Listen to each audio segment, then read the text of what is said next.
अस्सलाम वालेकुम। मैं हूं मोहम्मद हनीफ। आप देख रहे हो today news 002। Indian cricket team के कप्तान सूर्य कुमार यादव ने कल एशियन कप का फाइनल जीतकर ट्रॉफी लेने से इनकार कर दिया, क्योंकि वो ट्रॉफी एशियन काउंसिल के चेयरमैन मोहसिन नकवी साहब उसे दे रहे थे। खेल में भी सियासत बिल्कुल गलत कर रहे हैं, ये कहना है इंडियन मीडिया का। इंडियन मीडिया भी कह रहा है कि खेल में सियासत ला रहे। नरेंद्र मोदी और उनकी हुकूमत ने उनको हिदायत दी थी कि जीतने के बाद अगर मोहसिन नकवी साहब ट्रॉफी देंगे तो उससे नहीं लेना है। अब देखिए, इस बात की गारंटी इंडियन मीडिया भी दे रहे हैं। इंडियन मीडिया बता रहा है कि खेल में भी सियासत ला रहे हैं। ये अब इंडियन मीडिया की अब बातें सुने। एशिया कप में खेल नहीं खेल रहे, जंग लड़ रहे थी, लेकिन राजनीतिक तौर पर वो जंग हार गए थे, कूटनीतिक तौर पर हार गए थे, विदेश नीति के मोर्चे पर वो जंग हार और उनकी लगातार किरकिरी हो रही थी। मैं समझता हूं कि ये बहुत घृणित था, बहुत शर्मसार करने वाला था, खेल की भावना के विरुद्ध था। अब देखिए कि भारतीय खिलाड़ियों ने मोहसिन नकवी से कप नहीं लिया, ठीक है, उनको अपमानित कर दिया, लेकिन उनके कप्तान ने क्या किया? भारतीय अधिकारियों ने जो चेक दिया था उसको किनारे फेंक कर चले गए, तो उन्होंने आपको अपमानित कर दिया। ये एक टूर्नामेंट है, क्या अगले टूर्नामेंट में भी हम यही देखेंगे कि अगले टूर्नामेंट में अगर अमित शाह के बेटे वो ट्रॉफी देने जाएंगे और अगर पाकिस्तान खुदा न खास्ता फाइनल में पहुंचा और जीतता है तो क्या होगा? वो बहिष्कार करेगा, वो खिलाड़ी, वो पाकिस्तान की तरफ से फिर अब और क्या चीजें होंगी। तो ये जो एक ही दुखदाई दिन है, मेरे जैसे क्रिकेट प्रेमी के लिए ये बड़ा कष्टप्रद है, ये सारे चीजें खेल के मैदान पे देखना। आप देखिए अंकुर जी की एशिया कप शुरू होने के पहले का जो वीडियो आया है उसमें मोहसिन नकवी भारतीय खिलाड़ी हाथ मिला रहे, भारतीय खिलाड़ी सिलसिला शुरू किया गया। तो ये पूरा विवाद जो है, इसका मैं मुख्य रूप से तो जिम्मेदार मोदी सरकार को मानता हूँ। प्रधानमंत्री टूर्नामेंट का इस्तेमाल अपनी राजनीति के लिए किया और वो खेल के मैदान में हुई। ये दोनों देशों के नेतृत्व का टुच्चापन जाहिर करता है, उनका छोटापन जाहिर करता है। और मैं कहूंगा कि भारत के नेतृत्व का और भी छोटापन जाहिर करता है, क्योंकि भारत इतना बड़ा देश है, शक्तिशाली देश है, लेकिन ये खेल का मैदान था। खेल के मैदान को आपने युद्ध के मैदान में तब्दील कर दिया। ये इससे शर्मनाक बात कुछ हो ही नहीं सकती। ये खेल, मान लीजिए ये फैसला उलट जाता, मान लीजिए भारत की जगह पाकिस्तान जीत जाता, तब क्या होता? तब हम आज किस तरह से बात कर रहे होते? तब क्या ऑपरेशन सिंदूर की हार हो जाती वहां पर? क्या हम पाकिस्तान से ये मान लेते कि हम ऑपरेशन सिंदूर में हार गए हैं? कि उन्होंने हमारे आम नागरिकों को देखिए, ये एक अलग चीज है। मैं वही तो कह रहा हूँ, दोनों को अलग रखिए आप। या तो पाकिस्तान भी तो कह रहा है कि जाफर एक्सप्रेस वाला जो कांड है वो भारत ने करवाया है, ये उसका पक्ष है, हम नहीं मानते हमने करवाया है, लेकिन ये उसका आरोप है। और पूरी दुनिया ये नहीं मान रही है कि पहलगाम हमले में पाकिस्तान का हाथ है। तो भारत ने भी कौन सा साबित किया है कि पाकिस्तान ने पहलगाम हमले किए हैं? फिर वो भी अपने ऑपरेशन वहां करने लगेंगे, पाकिस्तान वाले भी। तब हम क्या करें? बीच एशिया कप का फाइनल हुआ, भारत ने रोमांचक मैच में पाकिस्तान को धूल चटाकर खिताब अपने नाम किया, लेकिन रोमांच यहाँ खत्म नहीं हुआ। फिर ट्रॉफी विवाद ने सबको चौंका दिया। भारत के खिलाड़ियों ने एसीसी के अध्यक्ष और पाकिस्तान के मंत्री मोहसिन नकवी से ट्रॉफी लेने से इनकार कर दिया, मना कर दिया। फिर नकवी ट्रॉफी और मेडल लेकर ही रफू चक्कर हो गए, ऐसे दावे किए जा रहे हैं। फिर इसको खेल भावना के खिलाफ बताया गया। फिर उतरे भारत के प्रधानमंत्री नरेंद्र मोदी जीत के बाद। इन्होंने इसे ऑपरेशन सिंदूर करार दिया और कहा, खेल के मैदान में ऑपरेशन सिंदूर, नतीजा वही भारत की जीत। लेकिन इस तुलना ने कई सवाल खड़े कर दिए। एक हिंसक संघर्ष और क्रिकेट मैच की तुलना कैसे हुई? क्या ये सिर्फ खेल है या राजनीति का एक नया हथकंडा? सवाल कई उठ रहे हैं। भारत पाकिस्तान के बीच मैच का शुरुआत में बाइकआउट हो रहा था, लेकिन मैच फिर भी हुए। एशिया कप में मैच से पहले भारत के एक्शन और मैच के बाद जब पहला मैच हुआ उसके बाद के एक्शन में क्या बदलाव हुए? और एशिया कप की जीत को ऑपरेशन सिंदूर से जोड़ना क्या बताता है? क्या मोदी को अब अपने खिलाफ बन रहे माहौल को काटने के लिए क्रिकेट का सहारा है?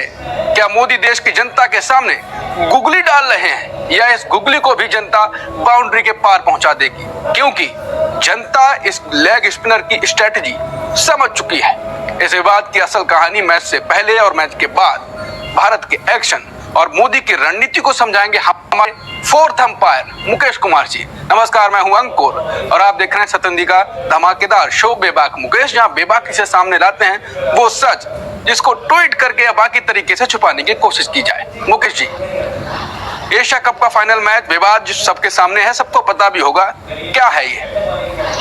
अंकुर जी, अगर आप प्रधानमंत्री नरेंद्र मोदी के ट्वीट को देखें जिसमें उन्होंने कहा कि ये मैदान में ऑपरेशन सिंदूर हो गया है, इसी से सब कुछ समझ में आ जाता है। अगर प्रधानमंत्री इस तरह का ट्वीट कर रहा है, इसका मतलब है कि पूरे एशिया कप में ये स्क्रिप्ट लिखी गई थी कि हमें कैसे कैसे पाकिस्तान से बदला लेना है, कैसे पाकिस्तान को बेइज्जत करना है, अपमानित करना है, पाकिस्तान के अधिकारियों को, पाकिस्तान के खिलाड़ियों को। और इस चक्कर में उन्होंने पूरे खेल को अपमानित कर दिया, पूरे खेल को शर्मसार कर दिया। जो कुछ भी इस एशिया कप के दौरान वहां पर हुआ है, उसके लिए भारत के हुक्मरान और पाकिस्तान के हुक्मरान दोनों बराबर से जिम्मेदार हैं। दोनों इस एशिया कप में खेल नहीं खेल रहे, जंग लड़ रहे। वो जंग लड़ रहे थे जो उन्हें लगता है कि बाकी रह गई थी ऑपरेशन सिंदूर के दौरान, मसला थी। लेकिन राजनीतिक तौर पर वो जंग हार गए थे, कूटनीतिक तौर पर हार गए थे, विदेश नीति के मोर्चे पर वो जंग हार, और उनकी लगातार किरकिरी हो रही थी, उनके धज्जियां उड़ रही थी, उनका छीछा लेदर हो रहा था। और इसी वजह से उन्होंने इस खेल के मैदान को चुना कि जो कुछ वहां खो दिया है मैंने, उसको यहाँ से हासिल करूंगा। एक दूसरा ये कि चूंकि उनकी मजबूरी थी कि वो एशिया कप का बायकॉट नहीं कर सकते, नहीं करना चाहते थे। अमित शाह के बेटे आईसीसी के चेयरमैन हैं, तो कैसे उसका बायकॉट करें? अगर वहां से बायकॉट करते तो पाकिस्तान के लिए पूरा रास्ता साफ था एशिया कप जीतने का। तो उन्होंने एशिया कप में खेलने की इजाजत दे दी, लेकिन चूंकि बायकॉट का कॉल भी दिया गया था और उससे सरकार की फजीयत भी हो रही थी कि सरकार का ये दो मुहापन है, पाखंड है कि एक तरफ आप कहते हो कि पानी और खून एक साथ नहीं बह सकता, आतंकवाद और क्रिकेट एक साथ नहीं चल सकता, बातचीत दोनों साथ साथ चला रहे हो, कि उसको छिपाने की एक कोशिश ये खेल के मैदान में की गई है। मैं समझता हूं कि ये बहुत घृणित था, बहुत शर्मसार करने वाला था, खेल की भावना के विरुद्ध था। अब देखिए कि भारतीय खिलाड़ियों ने मोहसिन नकवी से कप नहीं लिया, ठीक है, उनको अपमानित कर दिया आप, लेकिन उनके कप्तान ने क्या किया? भारतीय अधिकारियों ने जो चेक दिया था उसको किनारे फेंक कर चले गए, तो उन्होंने आपको अपमानित कर दिया। ये एक टूर्नामेंट है, क्या अगले टूर्नामेंट में भी हम यही देखेंगे कि अगले टूर्नामेंट में अगर अमित शाह के बेटे वो ट्रॉफी देने जाएंगे और अगर पाकिस्तान खुदा न खास्ता फाइनल में पहुंचा और जीतता है तो क्या होगा? वो बहिष्कार करेगा, वो खिलाड़ी, वो पाकिस्तान की तरफ से फिर अब और क्या चीजें होंगी।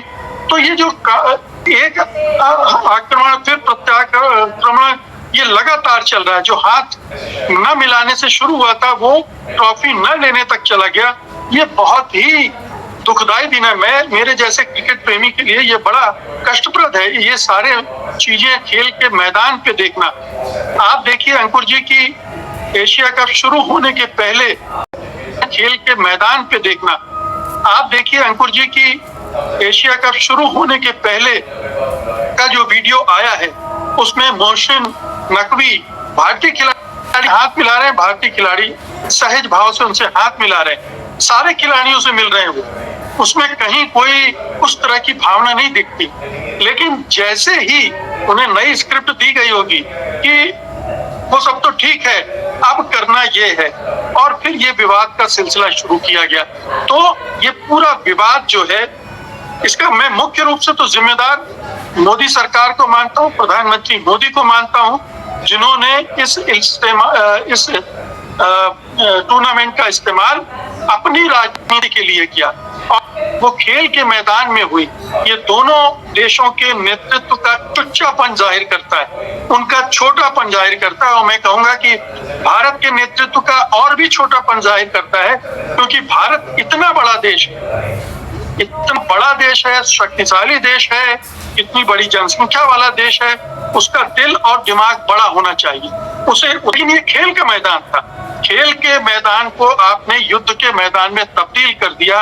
ये इससे शर्मनाक बात कुछ हो ही नहीं सकती। ये खेल आरपी आती सबसे ज्यादा लोग देखते हैं और जिनमें इस तरह की बदमजगी नहीं हुई है, कटुता नहीं हुई है। दोनों देशों के खिलाड़ी खेल भावना से खेले हैं, हाथ मिलाया है, गले मिले हैं, बधाइयां दी हैं एक दूसरे को जो भी जीता हारा है।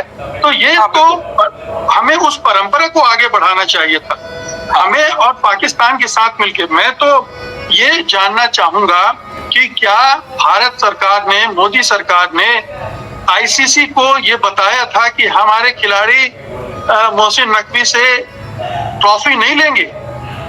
क्या ये एडवांस में उन्हें बताकर किया गया या अचानक किया गया? अगर ये करना था तो उन्हें पहले एडवांस नोटिस देना चाहिए था कि भाई आप कुछ और कीजिए, हमें ये मंजूर नहीं है। लेकिन आपने जानबूझकर ये किया, इसका मतलब है कि आपका इरादा अपमानित करने का था। और अगर सूचित करके किया तो फिर ये मोहसिन नकवी की गलती है कि वो जिद पर अड़े रहे, या आईसीसी का फॉल्ट है कि उसने कोई समाधान नहीं निकाला। मान लीजिए ये फैसला उलट जाता, मान लीजिए भारत की जगह पाकिस्तान जीत जाता, तब क्या होता? तब हम आज किस तरह से बात कर रहे होते? तब क्या ऑपरेशन सिंदूर की हार हो जाती वहां पर? क्या हम पाकिस्तान से ये मान लेते कि हम ऑपरेशन सिंदूर में हार गए हैं? इन दोनों को जोड़ना ही मूर्खतापूर्ण है। इन दोनों को जोड़ना ही एक धूर्तता है, राजनीतिक धूर्तता है। ये हमें समझना चाहिए। खेल को खेल करने दो, युद्ध का नाम न दो। मैं बिल्कुल जो इंडिया पाकिस्तान का मैच है वो अलग तरीके से देखा जाता है, ठीक बात है। लेकिन जो ऑपरेशन सिंदूर था, जो पाकिस्तानी कहा जाता है कि हम अटैक हमने भी किया उन पे, और हमारी शुरुआत में थोड़ी दिक्कत हुई, बाद में हमारा ने की, उन्होंने हमारे आम नागरिकों को से देखिए ये एक अलग चीज है। मैं वही तो कह रहा हूँ, दोनों को अलग रखिए आप, या तो खेलिए मत। अगर आप खेल के मैदान में उतरे तो फिर खेल खेलने उतर रहे, वहां जंग लड़ने उतर रहे। जहां जंग का मैदान है वहां जंग लड़िए, पूरी तबीयत से लड़िए, कोई उसमें दुराव नहीं, कोई पीछे नहीं हटने का मामला है। भाई पाकिस्तान भी तो कह रहा है कि जाफर एक्सप्रेस वाला जो कांड है वो भारत ने करवाया है। ये उसका पक्ष है, हम नहीं मानते हमने करवाया है, लेकिन ये उसका आरोप है। और पूरी दुनिया ये नहीं मान रही है कि पहलगाम हमले में पाकिस्तान का हाथ है। तो भारत ने भी कौन सा साबित किया है कि पाकिस्तान ने पहलगाम हमले किए हैं?